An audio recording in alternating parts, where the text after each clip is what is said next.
మిగిలిపోయిన పరిస్థితి మనం చూసాం. రైతుల దగ్గర కొనుగోలు చేసిన ఆహార ధాన్యాలని కూడా వీళ్ళు పూర్తిగా బకాయిలు పెట్టేసి ఆ ధైర్యం లేకుండా రైతుని కుంగదీసేశారు. చాలా బాధాకరమైన విషయం ఏంటంటే మా సివిల్ సప్లైస్ కార్పొరేషన్ ఒకప్పుడు రాష్ట్రంలో ఏ కార్యక్రమం చేసినా కూడా ఇతర శాఖలతో పోల్చుకుంటే ఒక ప్రొఫెషనల్ విధానంలో పనిచేసే ఈ కార్పొరేషన్ని 36,300 కోట్ల రూపాయలు అప్పులు పాలు చేసి చివరికి రైతుకి ఇవ్వాల్సిన బకాయిలు కూడా 1,659 కోట్ల రూపాయలు వీళ్ళు వదిలేసి వెళ్ళిపోయారు. అంటే రాష్ట్ర ప్రజలు కూడా గమనించాలి.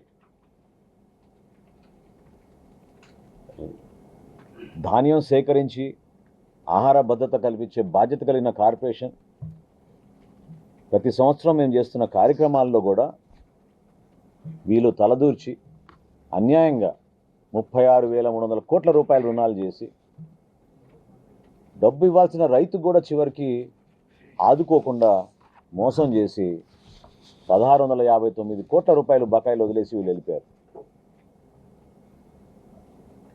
రైతుల దగ్గర కొనుగోలు చేసిన ఈ ధాన్యానికి బాధ్యత మాది. ప్రభుత్వం అనేది నిరంతరంగా జరగాల్సిన ప్రక్రియ.